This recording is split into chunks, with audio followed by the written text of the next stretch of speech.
25th, 2018. Roll call, please. Mr. Lauer. Mrs. Merrill. Present. Mr. Steigel. Present. Mr. Curry. Here. Mr. Bergquist. Here. Mr. Lewis. Here. Mr. Ball. Present. Mr. Kozer. Here. If we could rise, please, for the Pledge of Allegiance. I pledge allegiance to the flag of the United States of America and to the republic for which it stands, one nation, under God, indivisible, with liberty and justice for all. All right, first item on the agenda is approval of the minutes of the regular council meeting held on June 11th, 2018. So moved. Second. Any further comments, additions, deletions? All those in favor say aye. Aye. Opposed, nay. 7-0. Special reports, there are none. All right, moving along. It is now audience comment time. This is a period in the agenda in which someone from the audience can speak about a non-agenda item, and they have their 5 minutes of fame if they want it. Anyone want to grab the mic? All right.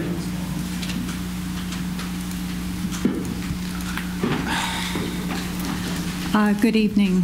My name is Maureen Jones, and I live at 849 East McMurray Road. My comment is reading through last meeting that now the police are going to monitor and have their initiative for that safety. My concern with it is the fact that they will not issue tickets unless they exceed 11 miles per hour. Having lived on East McMurray now for 16 years, that's like Indianapolis freeway up there. I live just down from the bend from Big G. I hear the 18-wheelers downshifting very frantically so they don't lose it on that curve. So having an 11-mile limit before they get a ticket, that means they're going 46, and they, believe me, they exceed 46 on East McMurray. So that is my only concern and comment. I would like, I would hope that they would look into that again. I agree with you, but I believe it's a state mandated spread between what the speed limit is and what you can issue a citation for. Yeah. The Commonwealth of Pennsylvania has by statute establishes that, in fact, you cannot issue tickets unless someone is 10 miles over the posted speed limit. So that's why Chief Grimes made that comment. Okay. Now, that might only apply to municipal police. Might not apply to. Oh no, it applies to the across the board. Yes, I think it does. Yeah. When I'm on the turnpike, I set my cruise control at 55. well, you're riskier than me. I keep it at 5. I always told 5. I understand where you're coming from, and I agree the spread seems to be a little wide, but from our perspective, there's not much we can do about that. So have you given any thought to possibly lowering the limit? I mean, all through Bethel Park, or not Bethel Park, but Upper St. Clair, it's 30 miles an hour on that road. I believe East McMurray is a state road, yes, and therefore it is their purveyance to determine what the speed limit is. We can make suggestions and ask them for reduction, but they don't cooperate very often. So is it We've only... asked them to lower on some other roads, state roads in the township, and their response, I think, has been historically no. Yeah, I don't know of a situation where we have asked and it's actually been reduced. So yes, I think going up towards where they put the on Bebop. Parts of Bebop. Parts of Bebop we asked, and I think they said no, it's fine, no accidents, blah blah blah blah blah. That was a while ago. Oh no, that's what I'm saying. We have sent in requests, but I don't know. I know on Venetia Road we have requested that. I don't think they've ever granted. Yeah. I think they actually increased the speed limit. Yes, that's right. Hey, we're lucky we got the stop signs up there. Yeah, you brought up an excellent point, but unfortunately on a state road we don't have much opportunity to. So just so I have a better understanding, it's state only in Peters and not in Upper St. Clair where it's 30? I don't know what. I don't know what Upper St. Clair roads are. The difference is it's a different PennDOT district. Because it's in Allegheny County. Yes, that's an Allegheny County PennDOT district. I didn't know that, but your that problem makes is you're This is District 12. I've been told that several times. Yes. All right, thank you. Thank you. I don't mean that's your problem, I mean that's the issue. No, I've been told that too. This is all. All right, anyone else willing to take the mic? Seeing that there are none, we will move to unfinished business, which there's also none. And we will move into the next item on the agenda, new business. It is a request from Nancy Payton Levy for assistance with a storm water problem. In your docket, you are in receipt of a letter from Ms. Levy indicating a problem that she is and her neighbor are experienced with regard to stormwater. As you will recall, we have stormwater problems throughout the township in areas that predate stormwater management. And it's been the township's position that to the extent that we can, that we would assist people with them implementing solutions. And I think this, what you have in front of you tonight, is a perfect example of where you have a problem on a private piece of property, but it cannot be solved if in fact there is no partnership with the municipality. So the property is located at 102 Scarborough Lane, and the house is this gray house plus the neighboring house. And the reason why this picture and this picture is that you can begin to appreciate that these homes sit down, and the natural course for the water to flow is towards the back of those homes. So as a result of that, you have this kind of situation that occurs on heavy rains. And in fact, It's not a backyard waterfall. yeah, well, when you watch this, it looks like a backyard waterfall. Let me see if I can get this video to run.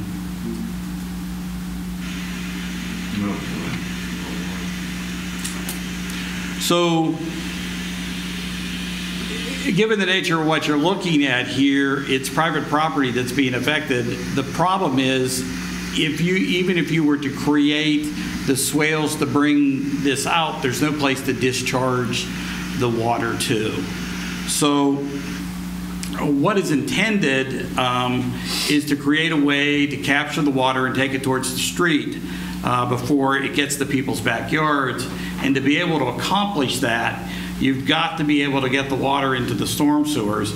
And right now, this what you're looking at is right at 102, and down lower here are these catch basins. So what we would propose to do is to extend the public storm sewer system up, so that in fact the property owners would have an opportunity to discharge the water into our storm sewer system. I don't know if you want to add anything, Mark. Yeah, the only thing I want to say is, we had a stormwater workshop, 3 years ago, I think in February, and we talked about these issues on private property, after these storm events that seem to recur. And, we tried to establish a set of criteria for when we would consider getting involved. And I think this particular problem meets a lot of those criteria in that it affects more than one property. It's a chronic problem, meaning that it didn't just occur, on one freak rainstorm. It's chronically occurring, and also, the water does enter the home itself. Like if you can see that Florida room, I'll call it, kind of cascades down, and the low point is their backyard, and they have a drainage system behind the home, but it's just not adequate to handle that volume of water that comes down from the adjacent properties in their own yard. So it meets those three criteria. So in terms of us considering a partnership, I think it definitely has merit. And are we going to have a written agreement that says that if we do that, they're going to be obligated? That would be my suggestion. Yeah. Tie into that. Yeah. We're not liable at all in this, right? This is the goodness of our heart. I don't believe we are. Because this isn't a fairly old neighborhood. The properties were developed 60s, 70s, predated stormwater management. So you have a lot of this throughout the township where, before we had the practice of putting, rear yard storm sewers in developments and stuff. So a lot of this is just natural flow over the ground. There are some downspouts from homes up above that definitely contribute to it, but I wouldn't say it's not the whole cause. It's just a part of the cause. So what is is this a hope that this will work, or do we feel pretty confident it'll help alleviate some of the problem? I've been out to the Peyton's house on several occasions to take a look, and we've kicked around some ideas, and I think that, and they're here tonight, so I'm sure they want to speak on the matter, but they're willing to put in their own system on their lot, to try to take this stormwater around the high side of their house. The problem is, as Paul said, there's nowhere to take it. The storm sewer is 125 feet down the road, so really to have an adequate place to discharge that water, we need to extend it up the road, and that's kind of what we're proposing. Okay.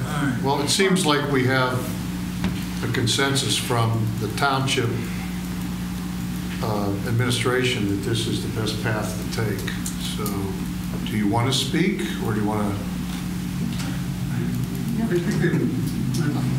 I mean, we have a very nice overview in our docket of what your issue is. We've seen the video.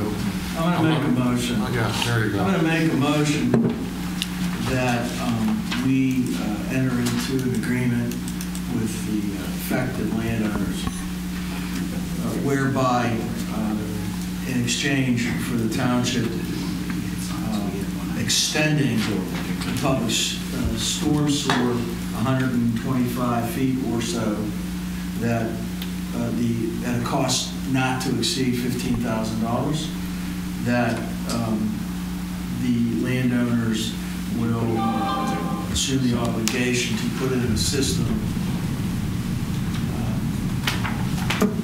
to tie into the extension so as to alleviate their water issue. Said system to be approved, reviewed and approved by the township engineer, and the agreement to be prepared and reviewed and approved by the solicitor. It's the longest motion. I'm trying to be complete. I think we got Does anyone want to second that? Before I take it, We might need the court report to read it back. You need more than $15,000? Not answering. I don't think you should set it at a firm $15,000. Okay, well then my motion stands. Okay. All right. I'll second the first 5 pages of that. All right. Does anyone have any further I conversation? just have a question because you referred to a neighbor. Yes. Does the neighbor have any responsibility in this? Are they going to be, is their problem going to be corrected on this? A lot of it is, but not the whole problem. At least that's my opinion. The neighbor, that would be the brown house to the right there. And I know early on, like last year when I went out and talked to these folks, the neighbor was out and we kind of walked through the whole problem, and he's very amenable to different ideas and solutions. And at the time, he was thinking about doing an addition and redoing the retaining wall, and we had talked about maybe catching the water between the properties, but it really doesn't help Mrs. Payton out a great deal. Like, we want to intercept that water before it gets to the property. So we've been in contact by email with him, and he's kind of put the addition and the retaining wall on hold and said that he also gets some additional water that comes out of the woods behind his home, but I don't think it's nearly as concentrated as what they get. So I think he's planning on doing his own solution at that property line. I guess the benefit of our proposal to extend the public storm sewer in the right-of-way is, as we do that and we come past that property line between the homes, we would extend the pipe out and cap it, basically provide him with a connection point as well for his drainage system too. So we wouldn't have icing on the street and stuff in the winter, but we wouldn't be impacted by it. Now, Mark, this storm sewer that's existing there, it's of a capacity that extending it and adding all this water to it's not going to cause a backup somewhere further down the line. That's where the water ends up anyways. Right, It just has to go through their properties first. So. All right. One last question. Was there any conversation with the neighbors up the hill to extend rain leaders or anything like that? I realize they're not required. No, there hasn't been, basically because of that. It just, and they have nowhere to extend. Like I said, this was before we had the practice of putting storm sewers in rear yards for drainage purposes and stuff. So there's really no solution for them. The water's going to run downhill, and they have to daylight their downspout somewhere, so they have not been approached. Thank you. Anyone else? We have a motion and a second. All those in favor say aye. Aye. Opposed, no. 7-0. All right, next item on the agenda is authorize appropriate officials to sign a mutual aid agreement establishing terms and conditions associated with the Peters Township Police Department's participation in the South Hills Council of Governments Critical Emergency Response Program. So as Almost as long as Frank's motion. So as council is aware, the township is a participant in SHACOG's CERT program, and we have been for quite some time. We have officers who actually are members of that team. What this attempts to do is to formalize that relationship by establishing the terms and conditions under which we provide officers and they provide service. This is kind of a standard mutual aid agreement. Sir, it seems that the reason that we're doing this is that more municipalities have now joined. Actually, I don't know that it's a lot more in terms of membership. I think someone got to the point where they said that, we have this working relationship. We need to formalize the terms of this. And that's what has prompted this. Thank you. All right, I'll make a motion that we authorize the appropriate township officials to sign a mutual aid agreement establishing terms and conditions associated with the Peters Township Police Department's participation in the South Hills Council of Governments Critical Emergency Response Program. Second. I'm not sure who got first. I'll give it to Monica. Thank you so much. That's all right. And I'm out of breath. All right. Any further discussion? All those in favor say aye. Aye. Opposed, nay. And that carries 7-0. Next, request by Benjamin Marcus Homes, LLC, for departure of regulations for the Hamlet of Springdale Plan of Lots Phase 7 pertaining to the prescribed length of a cul-de-sac. So, on your agenda tonight are actually two items with regard to the Hamlet of Springdale Phase 7 plan. The first is departure from our regulations with regard to the length of a cul-de-sac. So what you see in front of you isn't necessarily what is a standard cul-de-sac, but we believe for the purposes of our ordinance that it constitutes one. And the ordinance requires that the length of a cul-de-sac be limited to 600 feet.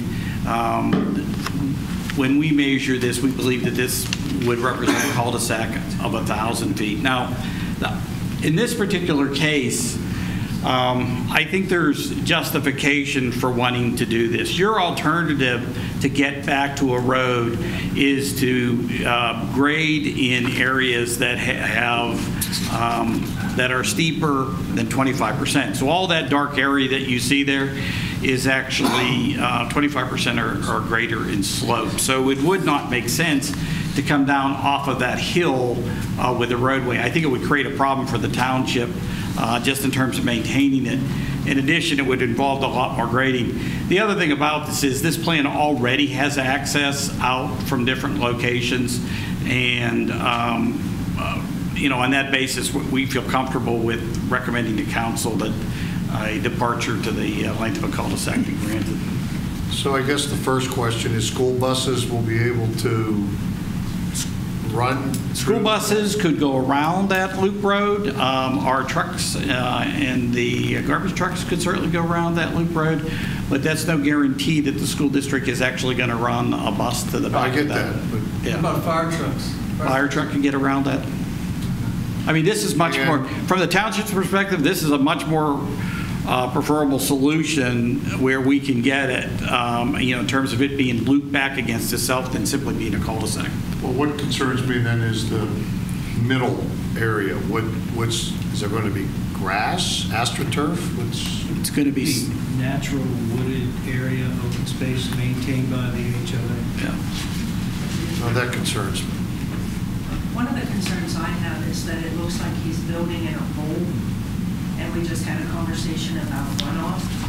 And I guess my question is whether or not he's going to be able to manage that. I mean, we have, he's building in a hole, so I'm concerned. Well, No, I think he's building on a ridge top. I think Ridge top, it's yeah. Exactly, it's the opposite.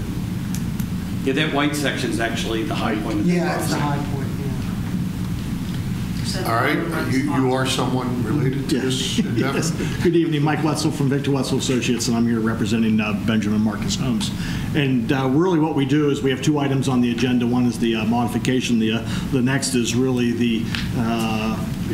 the conservation residential plans for Hamlet Phase 7. We have a PowerPoint that it might be helpful to go through the PowerPoint first in regard to really how we can explain the whole process and actually the modification. And if it's at all possible, we can go through that modification and vote separately in regard to both items on the agenda. Actually, that's what council will have to do. Yes.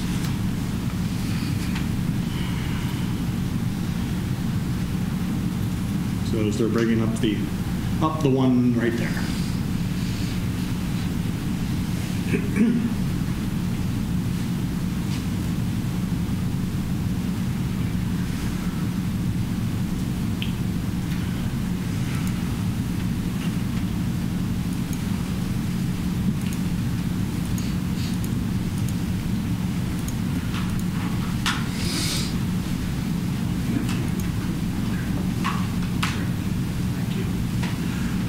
And once again, good evening. My name is Mike Wetzel with Victor Wetzel Associates. I'm here tonight for the CR overlay plan for a 21 lot preliminary plan for Hamlet Phase 7.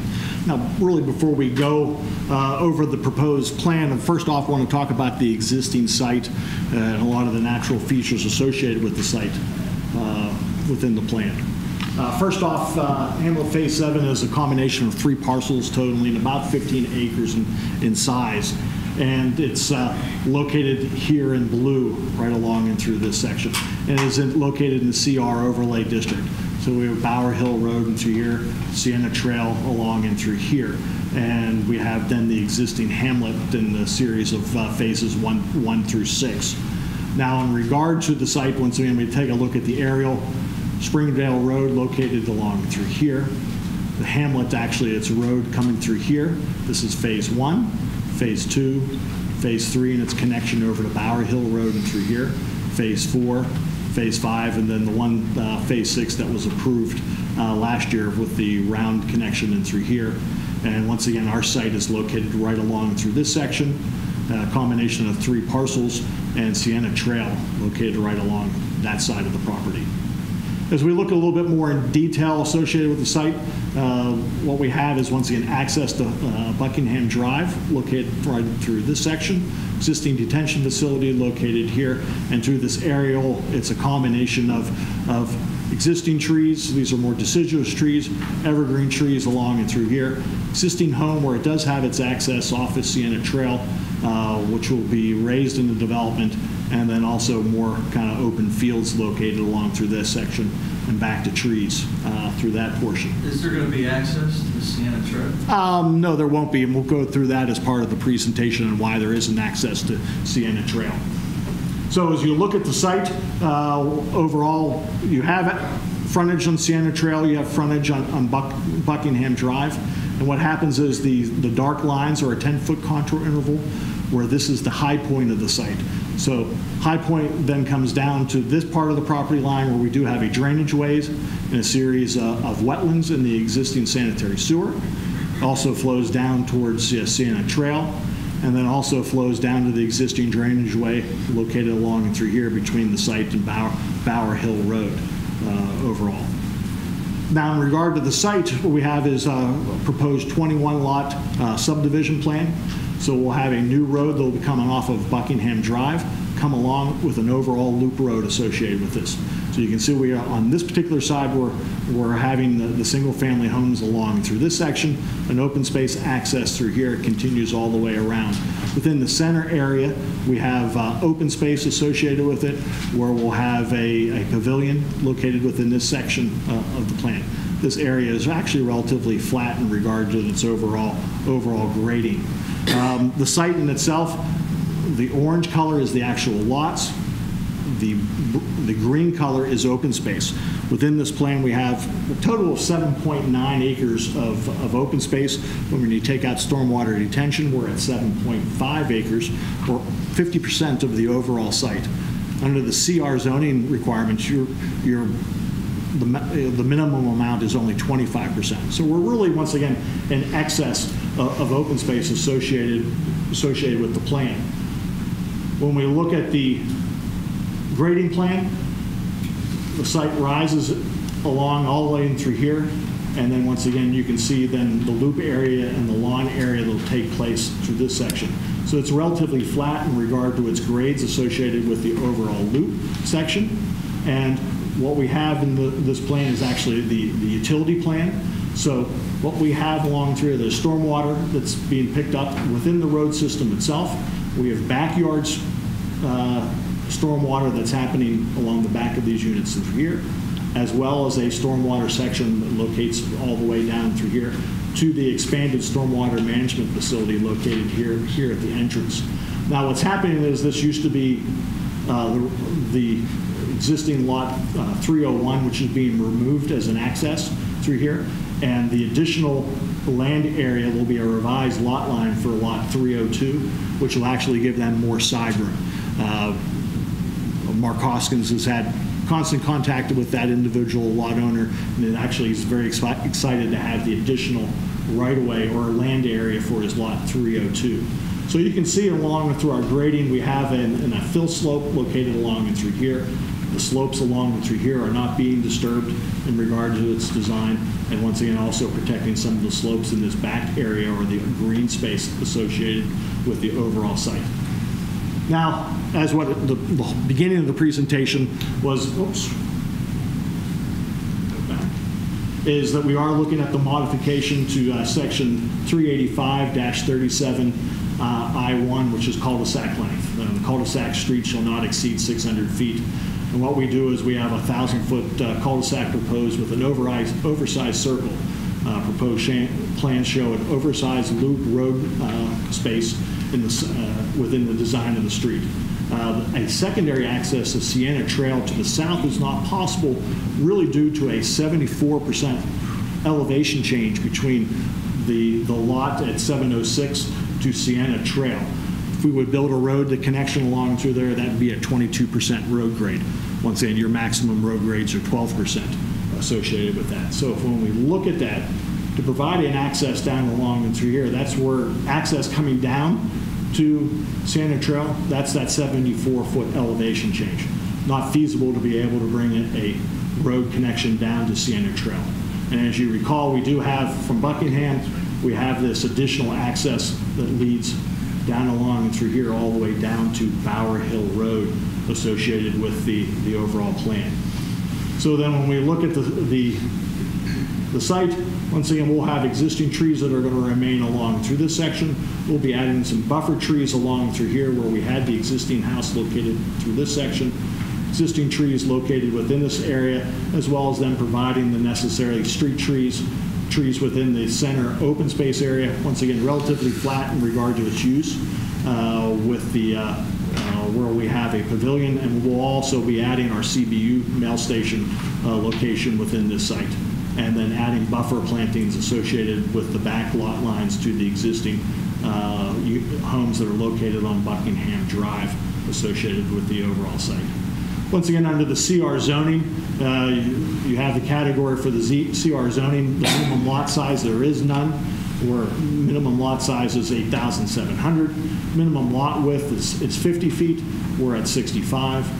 Front yard is a minimum of 15 to a maximum of 25, and we're at 20 to 25. Rear yard is 20-foot rear yard setback. We're both with the 20 feet. Side yard 7.5. Building height will be at 37 feet. Maximum density, you're allowed to have 2 dwelling units per acre, or a total of 30 units. As I said, we're only at 21 total units associated with this, so we're not at all pushing the envelope in regard to the density, because we're only at 1.4 dwelling units per acre.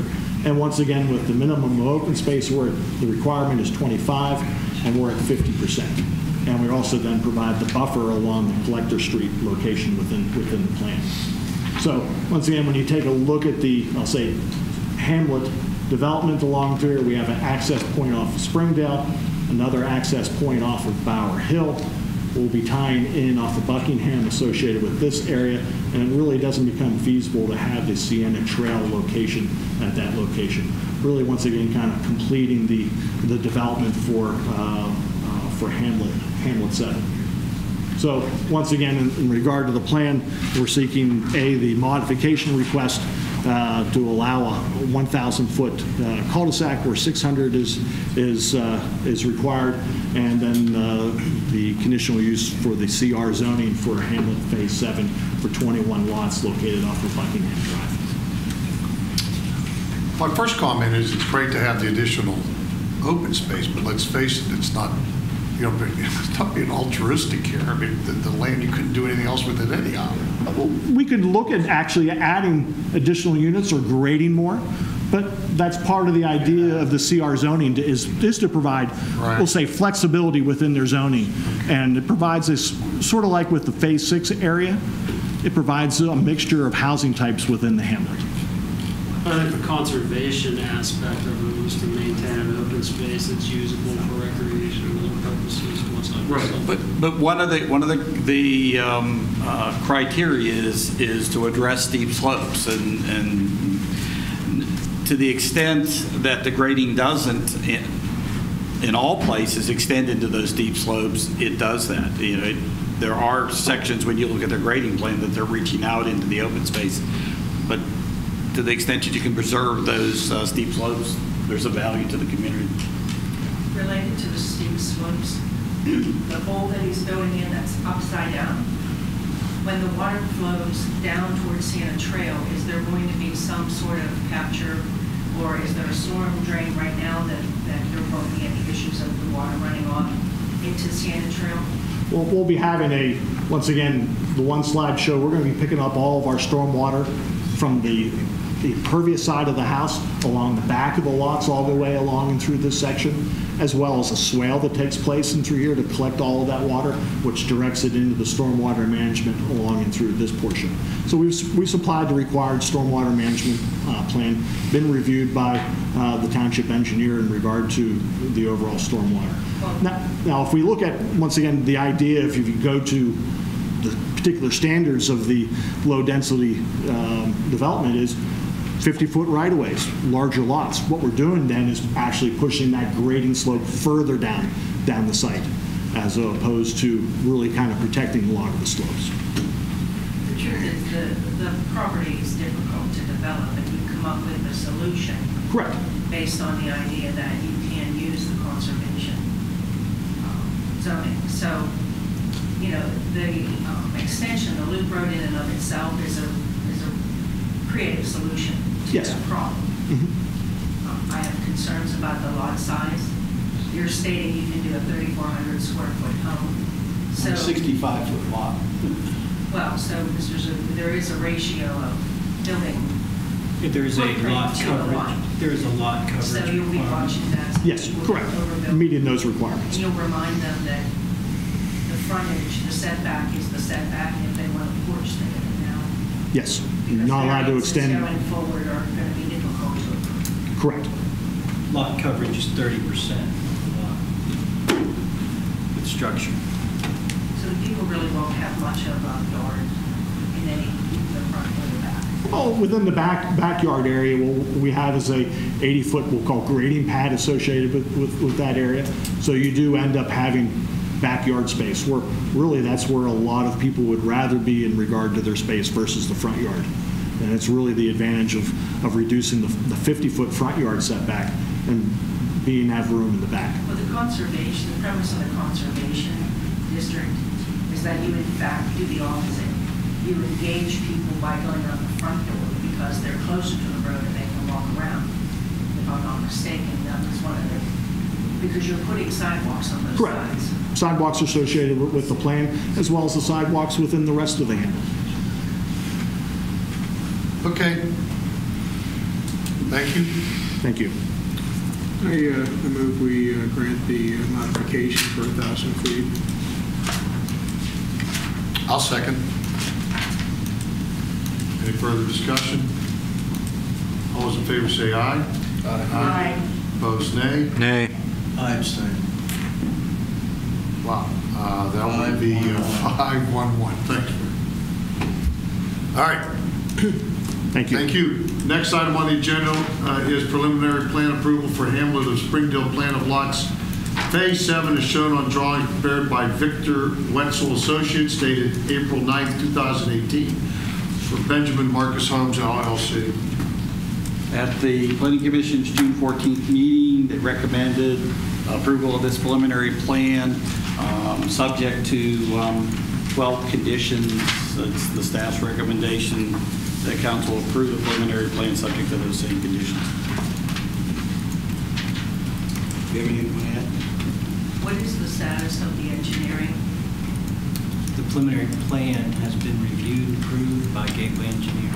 Because it says pending, I'm just asking. So that's changed from pending to done? Yes. Yes. All right. And is there a traffic calming plan for this? Actually, it's really the length of the cul-de-sac and the oversized cul-de-sac that acts as well as the, as well as, And sharp bends. as well, that's what I was going to lead to. Yeah, as well as the sharp bends that take place into it. That's your traffic The calming. cartway throughout the loop, it stays constant from Oh, yes. throughout, right? Yeah, it's the same width all the way around.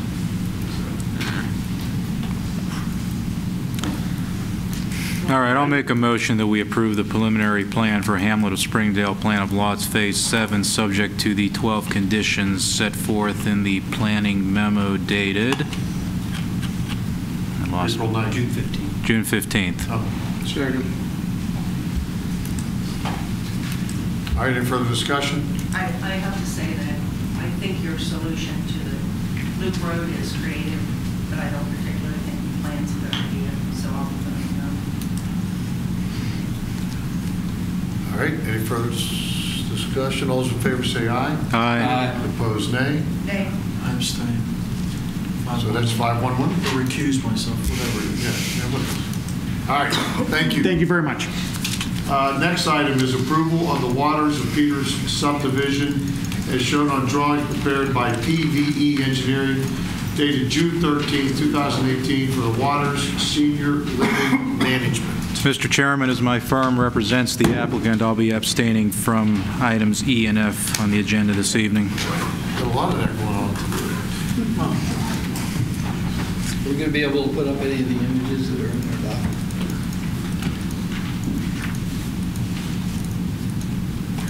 All right. Someone's on. Yes. Well, Ed? no, trying to catch up here. So in front of council tonight is actually two matters. One is a subdivision of the property. As you will recall, there was a traffic study done that indicated there was a necessity for a turning lane. And council agreed to forego that turning lane in exchange for an enhanced traffic fee, as well as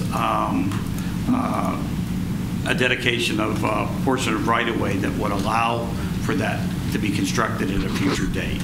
So this subdivision allows that to occur.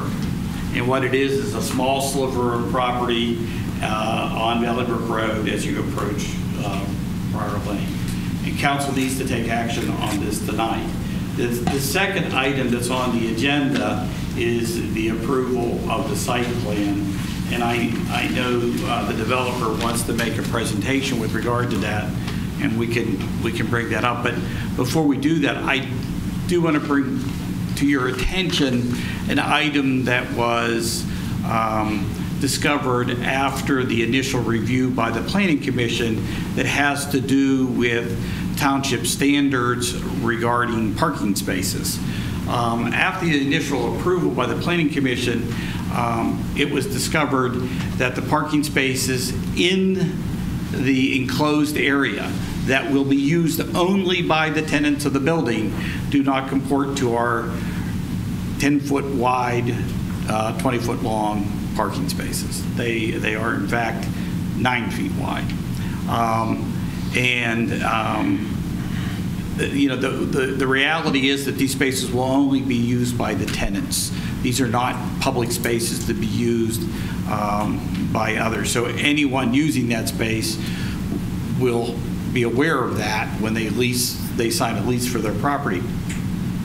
But the fact of the matter is, the only way to get relief from this requirement is through a variance. And so whatever action council chooses to take tonight, it needs to be conditioned upon obtaining a variance for these parking spaces. So with that, I'm going to turn it over to... Well, what happens if they're 10-foot spaces? Is that then an issue with the route? Well,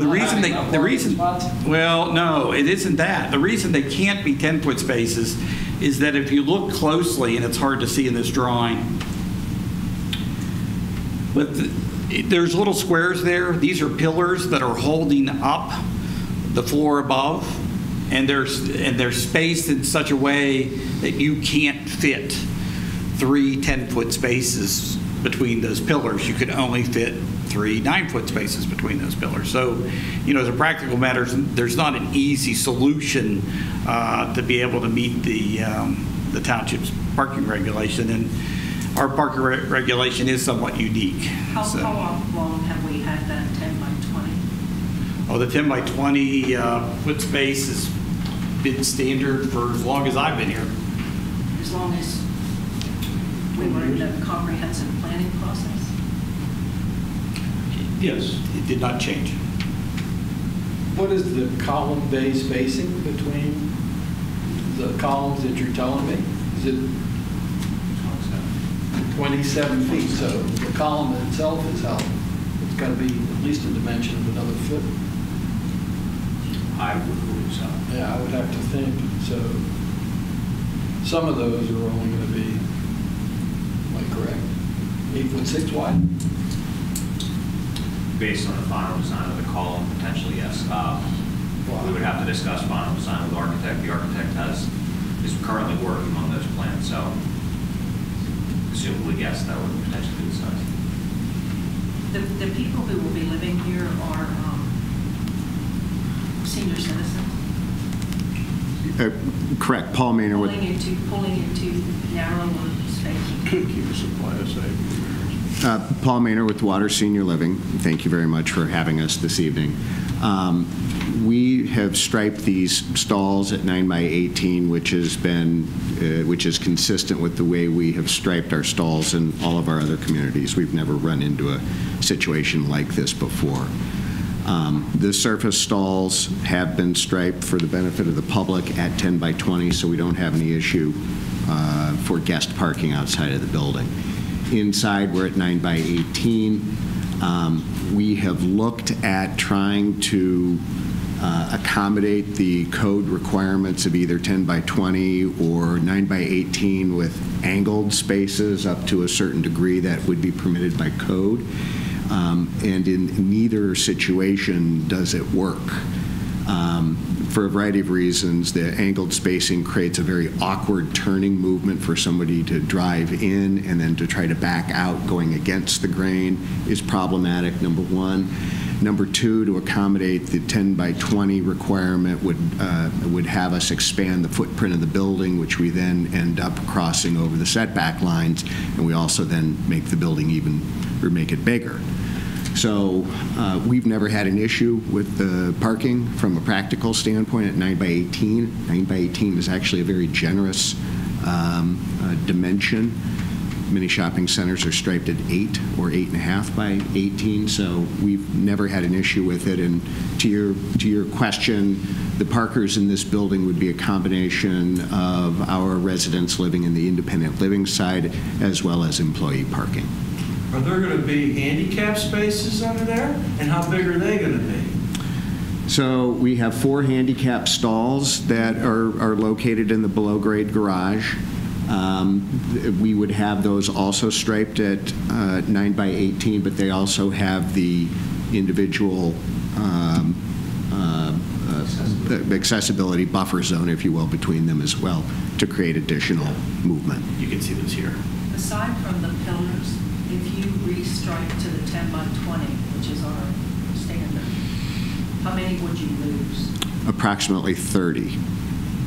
And what would that leave you at? Did you have an excess? So we have 86 stalls below grade, and if we were to restripe the lot to create that 10 by 20 ratio, we lose approximately 30. That takes us down below the typical 1-to-1 ratio that we look for in terms of the below-grade parking for our independent living. So we have approximately 90 independent living units. We have a roughly 86 stalls below grade striped as is. We try to keep that ratio at 1-to-1. So if we dip significantly below that, we actually, from our perspective, create a bit more of a marketing challenge for us relative to what we try to preserve for our independent living residents. And to be clear, if council can't give relief on this, my only point in bringing it up is that if you approve the site plan, you need to do it subject to them receiving a variance. Yeah, but we don't have a lot of confidence in the zoning hearing board at this point in time with the decisions they've rendered. I'm not really involved about changing the signs, personally. We have zoning ordinances we just rewrote. Every time we turn around now, we're having someone come for a variance. Everybody's pushing the limit. And you people are very much a part of that perception I have. All right. I think the first issue is to approve item 1, which is basically the subdivision. So we have a motion on that. To move to create the turning lane. I'm sorry? He said it was their subdivision. I said it's for the turning lane. That would be. Right. Yeah, it's a subdivision of property that creates the turning, the lane necessary for the turning lane. Well, I'll make a motion that we approve the subdivision as shown on drawings prepared by PVE Engineering dated June 13, 2018. All right, we have a motion and a second. Any further discussion? There's a necessity. I'm sorry? This is a necessity. Yes. All those in favor say aye. Aye. Opposed, nay? Nay. Abstain. So that is, again, 5-1-1. So that leads us to the next item, and that is a approval of the drawings for the site plan prepared by PV Engineering. And so do we have a presentation for this portion?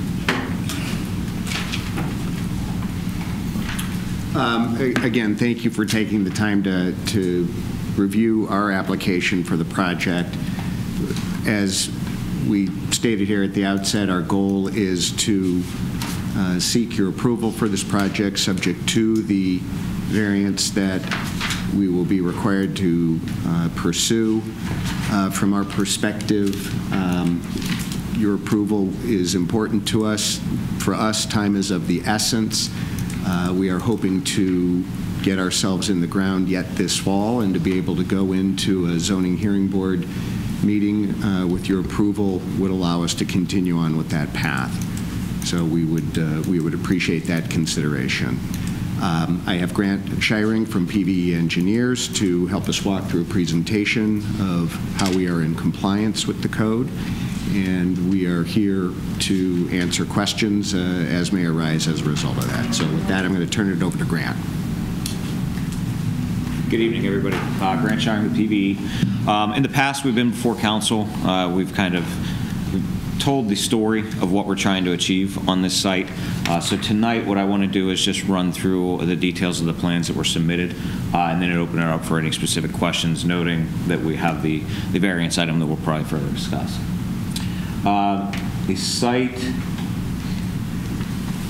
The site's located on Valley Brook and Friar Lane. It's approximately 3.7 acres in size. Right now, I believe it was earlier this year, we were before council for conditional use, which we were coming for group living facility B and then also the 4-story. We received that approval, but I wanted to just reiterate that with the site plan that was submitted, we still comply with those requirements, specifically the setbacks that were required as part of the 4-story building. So from a low density district, we were required to be 150 feet. We are 366 feet. Just to clarify, the darker blue on the screen is where the 4th story would be.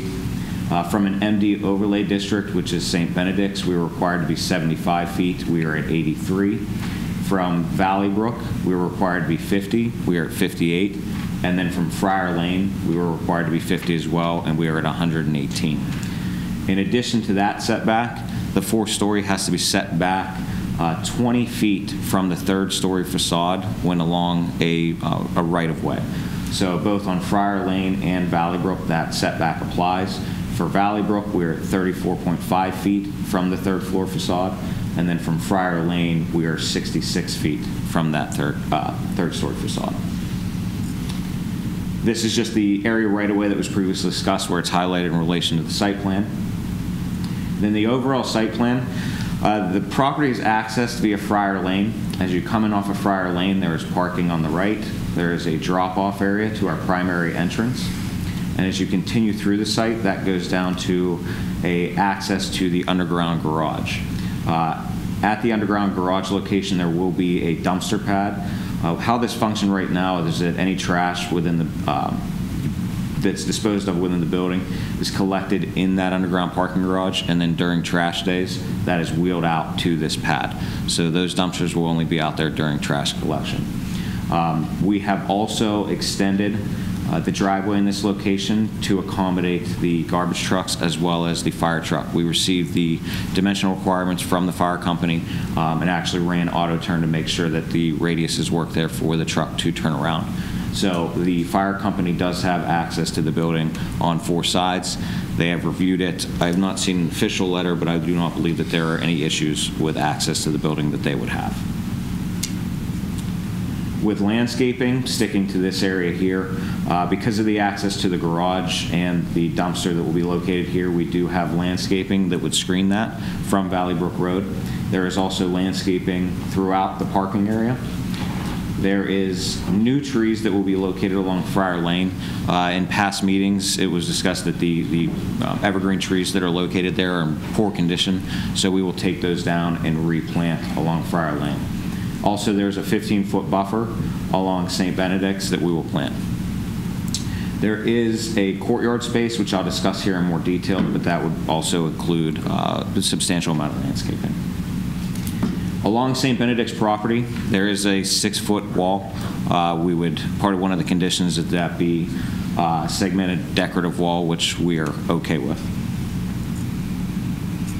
For pedestrian connections, there was some discussion with the Planning Commission to make sure that we are connecting or providing the opportunity to connect to adjacent properties. Everything shown in blue is sidewalk. What's along Valley Brook Road is an 8-foot sidewalk. Everything else would be 5 feet. There is a connection to the adjacent property along Valley Brook, as well as a connection to Friar Lane. Township staff has been very helpful in making that connection occur, because to leave a stub connection at this property line, we actually have to grade onto St. Benedict's property to make sure that those grades are able to facilitate moving back and forth and that sidewalk does not get too steep. So that was worked through, and we're thankful for that. We're also providing a connection to the adjacent property here. There will be stairs, and that will potentially connect into a future sidewalk if that ever does occur. The courtyard space, which is one of our big amenities within the development site-wise, is located along Valley Brook. And what we're going to do is provide a interesting place, an aesthetically pleasing courtyard that people can relax, enjoy the outside. Right now, what's programmed interior of the building is a lobby space in the center. So that would be identified with decorative paving, and that comes down to a staircase. There would also be a ramp connection for ADA accessibility. On the left side, we would have outdoor seating that would relate to a dining area in this portion of the building. so that people could eat outdoors. On the right side is more of just a sitting, relaxing area because there is a salon and wellness center located on this side of the property. The two images on the top are previous installations done at other waters developments, and this shows what our vision would be for this courtyard space. So I shouldn't panic over that being 5 stories high. No, you should not. We are at the 4. So this is stormwater. There are 3 stormwater management facilities. The first is located in the parking area. The second is located next to the entrance to the garage. And the third is located along Valley Brook Road. All of that will discharge to an existing inlet on Valley Brook Road. What's the mechanism of the stormwater management facility? Mechanism, I'm sorry. What do you mean? Well, ground tanks or? They are tanks, yes. They're underground tanks.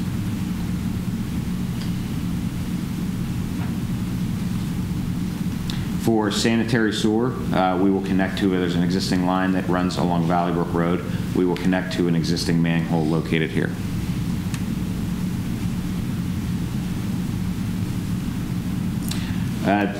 As far as the aesthetic of the building, this is a view from Valley Brook Road. So what we're trying to accomplish here is release in the building multiple types of materials, multiple types of colors to try and create a dynamic aesthetic as you drive and experience the building along Valley Brook Road, whether you're driving or walking. Stay there. Why am I not looking at 5 stories on the right-hand side of that structure? Where are you pointing to? It looks like 2 on top of the 3. Yeah. So what we are doing is this level here is largely underground parking. And what we are doing is activating this front portion of that garage. The garage... So you are building 5 stories. The garage is not considered a story. I'll be quiet. The garage, because it's 50%, more than 50% of it is underground, it is not identified as a story. The height of a building is measured from the primary entrance. The primary entrance is located here. We've already had our residents talking about perceptions of the 5 stories versus 4. I don't know, so you can keep going. We were actually done at this point, so we can open up for questions. This is just an overall bird's eye perspective of what the building would look like in the context of the site. Can you go back to that picture that Mr. Lewis was referring to? Yes. Okay. The brown there, that's the parking? Correct. And on the far right, is that the parking garage too? Everything that's along here, what's behind this, the front portion would be restaurant, lounge, wellness area, salon. Behind that space is the garage. Where's that going to be located? Everything up front here, within that first level. It's going to be like the salon and all that? Correct. And now that's... You don't count that as a floor? So through the planning process, what we were planning was that the underground garage was not going to be activated. We were going to bury a portion of it. We did not think that that was something that would benefit us or the township. What we're trying to do is activate that streetscape. When we look at the definition of a story, anything that's buried more than 50% is not considered a story. So rather than just leaving it garage space, we figure we try and add something that would create interest along the street as well.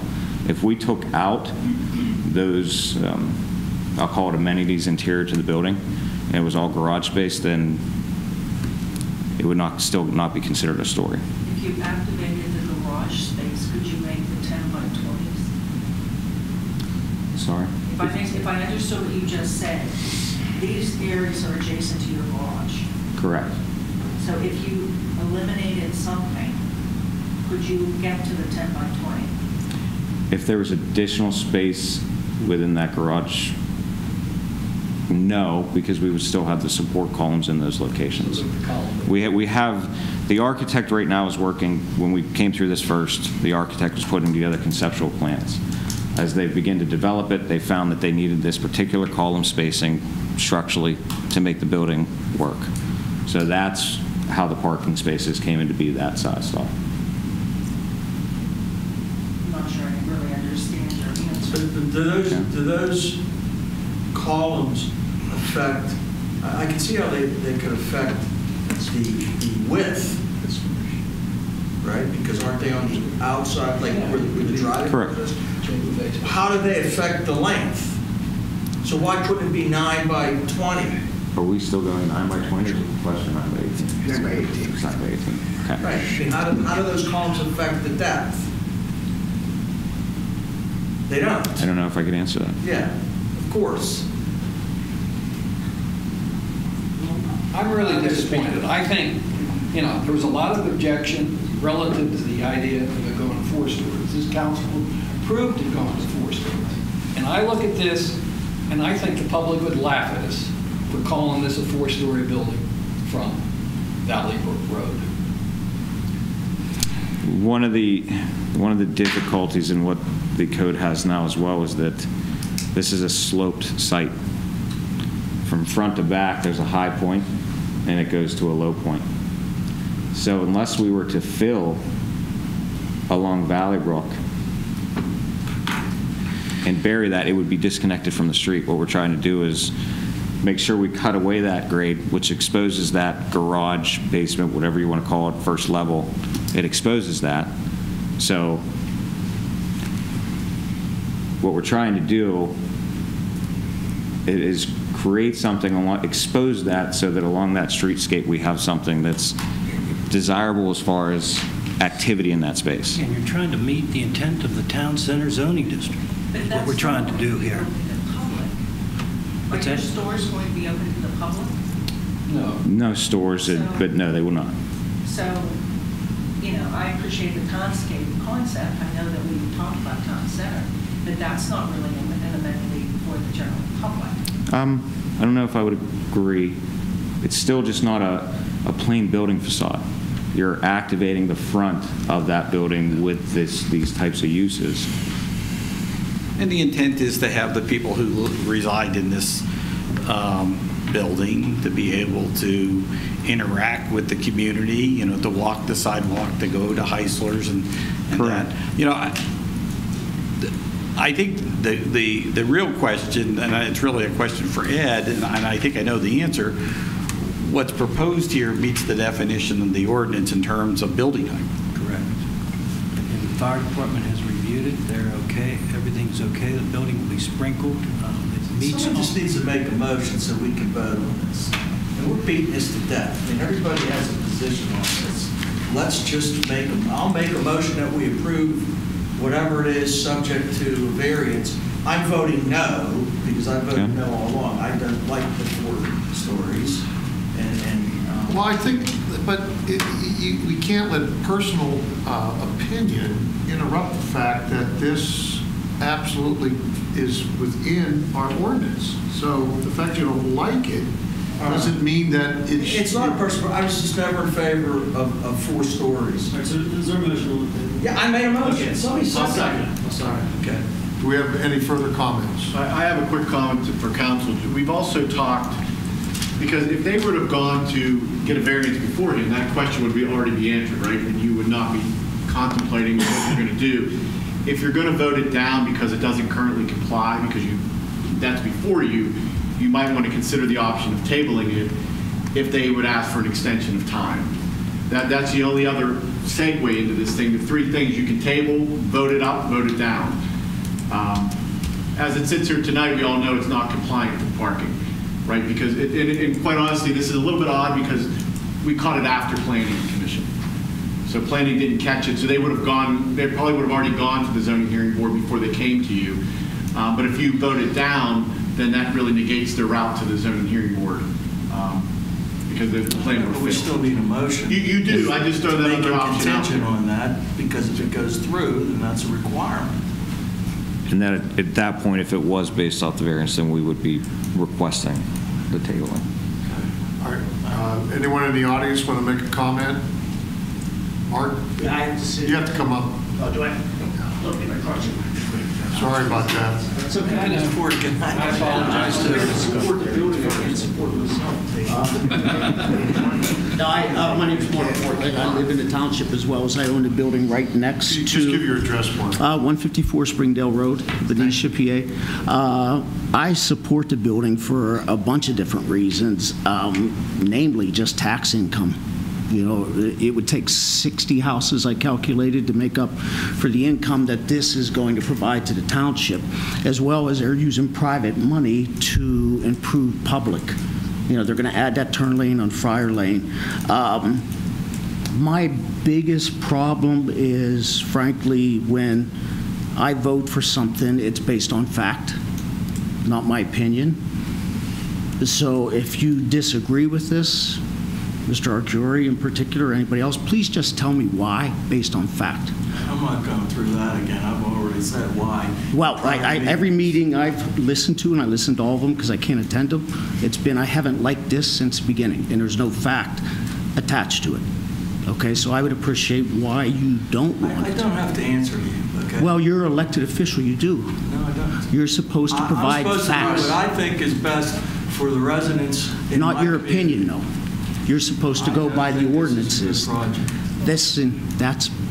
You're supposed to represent us based on facts. Whatever. Okay, so I live right next door to this building. I'm for it. I'm actually kind of bummed you're not putting more landscaping next to me, but but anyways, I support it, and I think it would be great for the tax revenue as well as doing improvements for the public with private money. I agree. Thank you. Thanks, Mark. I would like to say I have supported this because we did approve an ordinance that allowed this type of development. I will tell you that I am sorry that I did not recognize what Mr. Lewis just identified, because you will have a 5-story facade because of the way you're working through the garage. So I feel compelled that I need to vote yes because you are violating an ordinance. However, I would be very specific and say to the zoning hearing board that you should not get another variance for the parking. Because as far as I'm concerned, that's been on our books for years. And that's the way it is, and that would be my opinion. Okay. So as much as I don't like it, I might vote for it because you're not violating anything that we've already approved. I'm going to agree with Mrs. Variance, Merrill. however, for the parking, I'm against that. And I would say also that, you know, from the beginning, we felt that it's, while it meets the criteria of our ordinance, and I will vote for it because it does meet the criteria of the ordinance, but it's an overuse of the site, I think, you know, and I think that throwing that little activation of the parking garage at us at this point was, you know, it's not something that's garnished a whole lot of favor in my estimation. I understand why you're doing it. I understand what it achieves, but it is a fifth floor when you look at it. I mean, please don't try and tell people that it doesn't serve the purpose of a fifth floor. Okay. Any further comments? I don't take exception to the need in the community, Mr. Morton. I certainly respect your comments to me. I just have, from the beginning, felt that this developer has absolutely pushed the limits of everything that he has tried to squeeze into this facility, and that he may be in compliance, and we may have learned something relative to building a 5-story building. But I'm still totally opposed to the attitude that's come in with pushing this limit. I wasn't in favor of the 4th floor. The answer came back, the economics just won't work without the 4th floor. Right. I'm not prepared to change my thought about where this goes at this point. All right. Any further discussion? All right. Do we have a second? Yeah. Yes. Okay. Thank you. All right. All those in favor say aye. Aye. Opposed, nay. Nay. Abstain. 421. 421? Yes. Okay. Thank you, everybody. And subject to the condition, you get approval. Correct. Yes. Can we turn down the air conditioning a little bit? I don't know. We hang meeting here soon? That's just that we can move faster. It's not working. Yeah, it's not working, so. All right, next item on the agenda is authorize appropriate officials to negotiate an agreement with Range Resources for the lease of township property for the purpose of extracting natural gas. On June 19th, we opened bids for leasing property for the purpose of extracting natural gas. These included 8 parcels that are near Peters Lake Park. Range Resource was the only bidder. They identified 4 parcels of approximately 66 acres that they would consider leasing. They have offered an initial consideration of $4,750 per acre plus 18% royalty. So if in fact we were to negotiate a lease, it would result in a initial lump sum payment of $313,500. This is a well that is going to be located in North Strabane. Range Resources has indicated that their intention is to drill this well as early as January of next year. So it's my recommendation that council authorize the township solicitor and the township manager to negotiate a contract with Range Resources for the lease of the property. And once that lease is negotiated, we would be coming back to you with that lease for final approval. I'll make a motion that we authorize the appropriate officials to negotiate an agreement with Range Resources for the lease of township property for the purposes of extracting natural gas. Do we have anything that explains if there is a risk of drilling under the lake and potential damage to the dam? I don't think their lateral is going to go under the lake. Because I asked them that. That's why I asked Paul earlier. I got to say, if it is, first of all, they're not interested. We've asked. They are not interested in leasing on this side. They have run wells up to the township's property line previously and have no intention of or ability to extend those. So what they're looking at is on this side. And so they're not going to be near the dam, but they may be near that causeway and extending up into here. They're going to be 1,000 feet down. Descriptive of what you just described? What's that? That it's limited to? Yes, it's these parcels. I think that's these all ones, they bid on. What they bid on were 3 parcels that we identified in Peters Township. What they pointed out is that the township owns a small parcel in North Strabane, and they've also bid on that small parcel. But it's all on this side of the property. But those are things we'll definitely have to take a look at when we do the lease. This is a little bit different than the other lease. Yeah, I certainly wouldn't support drilling into the lake without someone a lot more knowledgeable than me telling me that that's not a risk. Yeah, we would probably definitely have some testing and look into the evaluation. I don't know about the dam. That's another issue as well. But I think they're going to be. They've actually drilled closer to the dam down here than they'll be over here. They've already drilled it. All right, we have a motion on the floor, second. Any further conversation, discussion? All those in favor say aye. Aye. Opposed, nay. Nay. That would be 6-1. All right, that does it for our new business items. Next is payroll and bills. Nope. No, there's one left. Signed What? signatories. Oh, I don't check that out. We Somebody's gonna give me the pen until I need it. Mr. Chairman, I'll make a motion that we authorize the appropriate officials to sign an extension of the depository agreement with PNC. I'll second you. All those in favor say aye. Aye. Opposed, nay. 7-0. Now the payroll bill. Mr. Chairman, I've reviewed the payroll and bills. I find them to be in order. I make a motion that we approve the payroll and bills. Can I just point out one that's on tonight's additional bills, and that's the payment to Rosenbauer for the aerial fire truck. The aerial fire truck's currently in the fire station.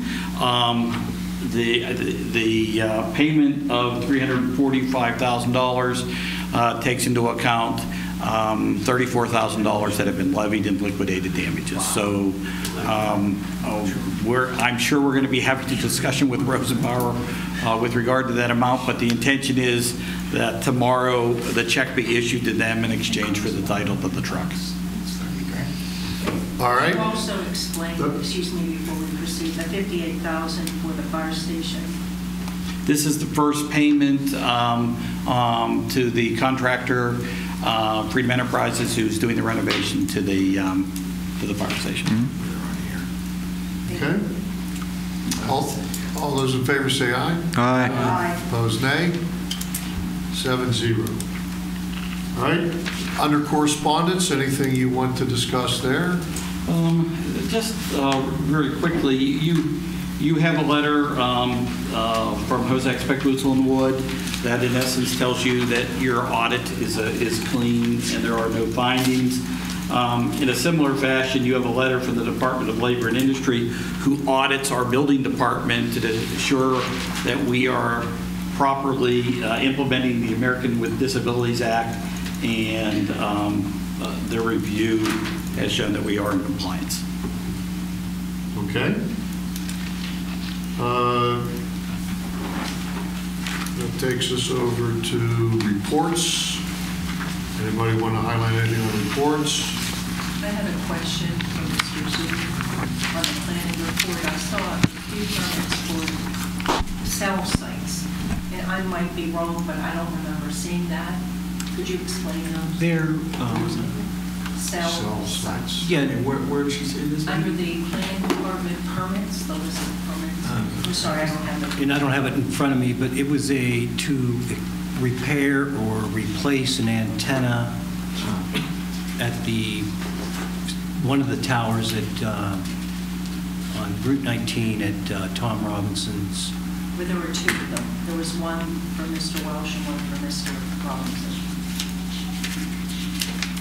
Mr. Welsh? I thought I saw one. No. The only one I'm aware of is the facility at Tom Robinson's storage on Route 19, where we have the two towers. They were replacing antennas and equipment on those towers.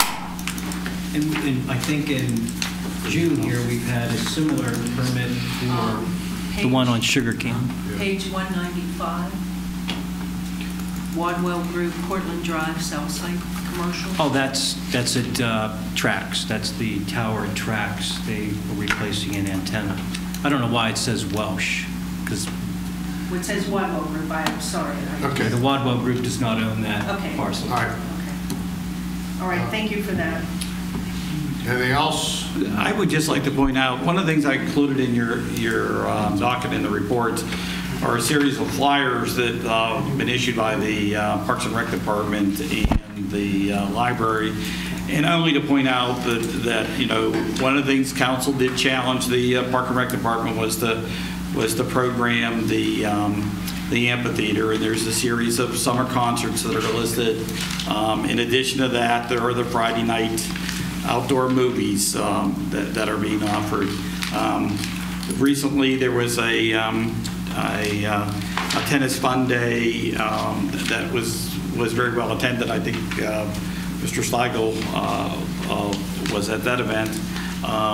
In addition, the library continues to just have a number of outstanding events. This last Saturday, they had 20 authors here, local authors, and they had 3 food trucks for a Read Local, Eat Local event, which was amazingly well attended. I was surprised how many people were there on Saturday. So there's lots of leisure time activities that are available out there. I would concur with the library speaker series. It's been outstanding. And of course, nothing's bigger than this Saturday. Yep. Okay. Miscellaneous or reports? Yeah, miscellaneous. Go ahead, Mr. Lewis. I may have never listened when you explained what this big mound of dirt is that's on whose parcel? Henny on East McMurray? On East McMurray? On East McMurray. And is that permitted, or what's in process there? because I get questioned. Permits are in process for him to get the ability to fill in one of the streams. DEP has not issued that permit, so that dirt is just being stockpiled there until the permit is issued. Does that relate to when we did the thing with the storm sewer there? Yeah. I thought it was. Not directly, yeah. I mean, it's in the same vicinity. Mark, along the north end of Center Church Road, someone is tying a bunch of flags along the east side, and I noticed some on the west side. And they're different color-coded flags tied up into the trees. To the high school property? Yeah, on the school property, but now also on the far side of the street from the school property. Is that HRG? I thought they were utility, because I know the utilities have been out to start marking. And that may be what it is. They're Why gearing they'd up be to up in start the air like that. construction. Yeah, I don't know. I saw them on the high school. I get suspicious. Parcel. Yeah. I don't know. I can't help you with that. All right, thank you. Mr. Chairman, I have 2 questions. Yeah, please. We talked recently just before about the audits, and I wanted to bring up, we had a workshop with that involved the ambulance authority, and at the time, I did ask about whether or not the township would be able to get a copy of their audit. We were told that we needed to ask the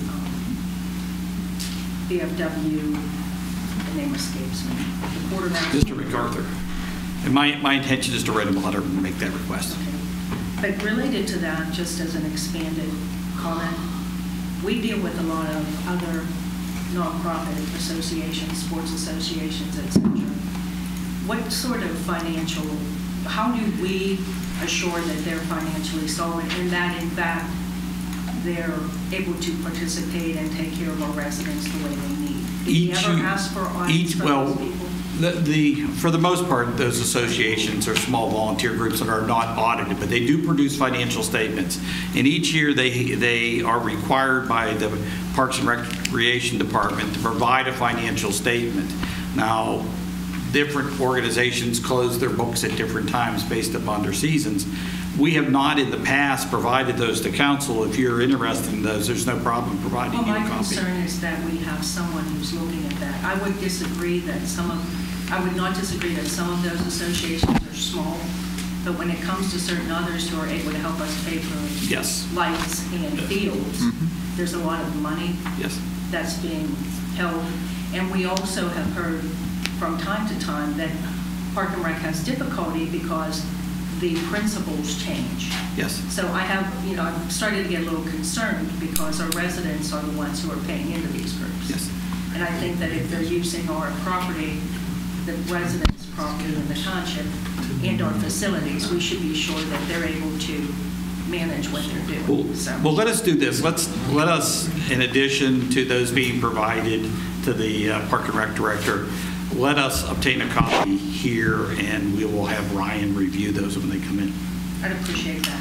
I have one other question, and maybe the solicitor could help me with that. Is there any circumstance, and I think I know the answer, under which we could return a private road, a township road to private status? I know we can abandon roads. There's a process, a statutory process. I'm not sure if we could turn it back over to private.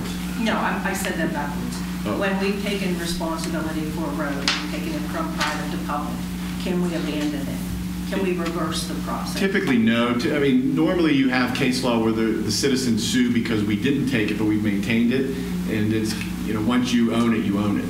So I don't think we could give it up if people rely upon us taking it.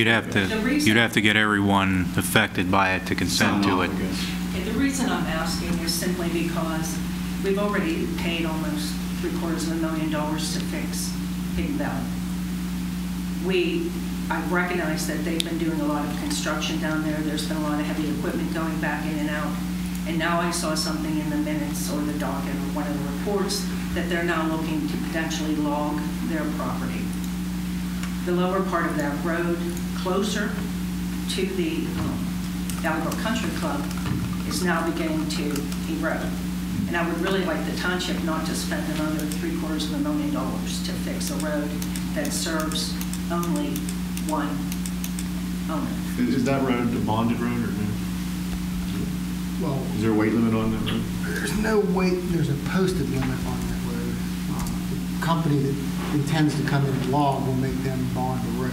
Yeah, they'd have to bond. They'd have to get a permit or some kind of. And if we want, and that, we could go out and start the process of putting a weight limit on that road too. I mean, I don't know if that would help. I don't know. I don't know what status that would create for the existing construction that's going on. I mean, they have heavy equipment going in and out of there. It's probably damage has probably been done. Yeah. I mean, I don't think at this point that particular road we would have any ability to give it up. There's too many users on that road, I believe. Thank you. All right.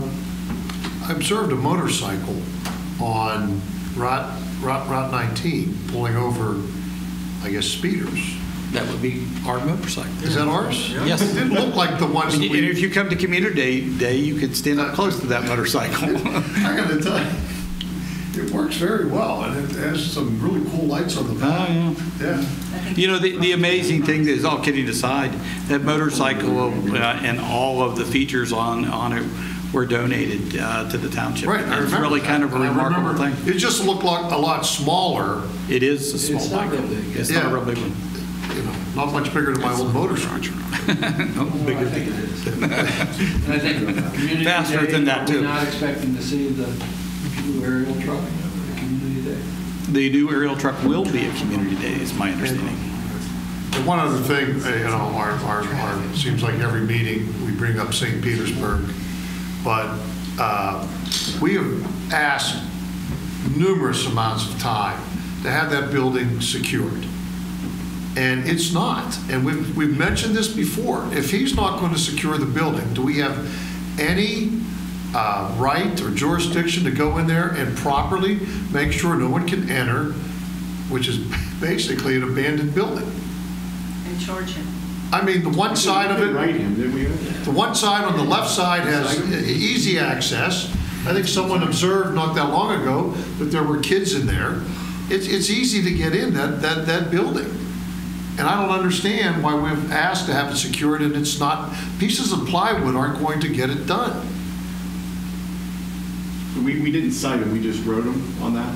We wrote them on that. It's ridiculous. We've been asking this for at least over 13, 14 months. Well, Mr. Burkus, let us find out whether or not we have the ability to be able to do Well, I that. just don't want to wait until some kid gets hurt. Oh, no, I agree with you. And so when we have brought it up numerous amounts of time, and it doesn't get resolved. And I just don't understand. I mean, the first option would be to cite him. The second one, there is some provisions to access homes for emergency situations, and I'm not sure if we can have to look to see if we can seal structures for emergency situations. If there's some imminent threat that we need to take action on. Well, you'd think you'd be able to. I mean, if a house catches fire, what's the first thing you do? You board it up, right? Right. I guess, again, there's some engineering finding, or the building inspector makes a finding of some imminent harm.